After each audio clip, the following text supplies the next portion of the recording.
Assalamualaikum warahmatullahi wabarakatuh. Nama saya Syakila Zara Banteng. Di sini saya akan menjelaskan beberapa hal tentang voice input. Input suara adalah proses memasukkan input dengan berbicara ke mikrofon.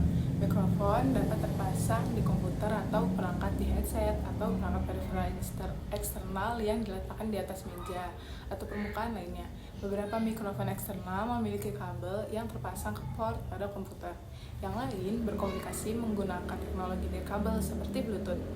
Penggunaan input suara meliputi panggilan suara internet yang mendukung percakapan suara, room chat yang mendukung obrolan suara, panggilan video, konferensi video, VoIP, dan pengenalan suara. Ingatlah bahwa VoIP memungkinkan pengguna untuk berbicara dengan pengguna lain melalui koneksi internet mereka. Pengenalan suara juga disebut pengenalan ucapan, adalah kemampuan komputer atau perangkat seluler untuk membedakan kata-kata yang diucapkan. Beberapa komputer dan perangkat seluler menggunakan aplikasi pengenalan suara bawaan dan pihak ketiga yang memiliki antarmuka bahasa alami. Aplikasi pengenalan suara memungkinkan pengguna untuk mendiktekan teks dan memasukkan instruksi dengan berbicara ke mikrofon. Contohnya Siri, yaitu aplikasi pengenalan suara dari Apple. Pada perangkat seluler, aplikasi ini memungkinkan pengguna untuk mengucapkan instruksi sederhana berbasis tugas ke perangkat, seperti menyetel alarm, memasukkan janji temu kalender, atau melakukan panggilan. Beberapa perangkat seluler memiliki fitur ucapan ke teks yang mengenali kata-kata diucapkan pengguna dan memasukkan ke dalam pesan email, pesan teks, atau aplikasi lain yang mendukung entry teks yang diketik. Input suara merupakan bagian dari kategori input yang lebih besar yang disebut input audio. Input audio mencakup memasukkan suara apapun ke dalam komputer, seperti ucapan, musik, dan efek suara. Untuk memasukkan suara berkualitas tinggi ke dalam komputer memerlukan kartu suara atau kemampuan suara terintegrasi.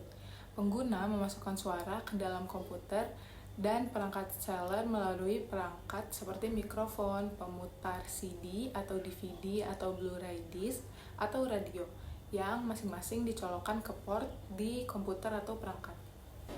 Beberapa pengguna juga merekam musik live dan efek suara lainnya ke komputer dengan menghubungkan perangkat musik eksternal seperti keyboard elektronik, gitar, drum, harmonika, dan mikrofon ke komputer.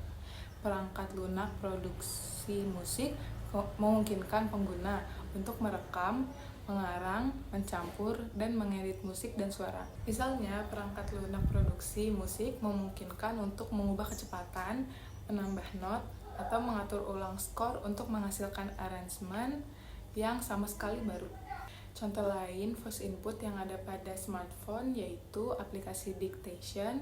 Anda dapat mengetik pesan atau dokumen dengan hanya berbicara. Cara kerjanya, aplikasi ini akan merekam suara, mengubahnya menjadi teks, dan kemudian menampilkannya di layar. Lalu yang kedua ada navigasi GPS atau Google Maps dan Waze. Anda dapat memberikan perintah suara untuk mendapatkan petunjuk arah atau mencari tempat tertentu. Cara kerjanya yaitu sistem navigasi akan mendengarkan perintah, mencari rute yang sesuai, dan memberikan petunjuk suara secara real time. Lalu ada manfaat penggunaan voice input yaitu kemudahan penggunaan, efisiensi, dan aksesibilitas. Nah, ada juga beberapa gangguan dalam memakai voice input yaitu noise atau suara latar belakang yang gangguan lainnya dapat mengganggu akurasi pengenalan suara. Yang kedua ada aksen atau dialek. Sistem pengenalan suara mungkin kesulitan untuk memahami aksen atau dialek yang berbeda. Lalu yang terakhir ada ambiguitas bahasa. Bahasa manusia seringkali mengandung ambiguitas yang dapat membuat sistem sulit untuk memahami maksud pembicara. Mungkin itu saja yang dapat saya jelaskan tentang voice input ini. Kurang lebih mohon maaf. Terima kasih.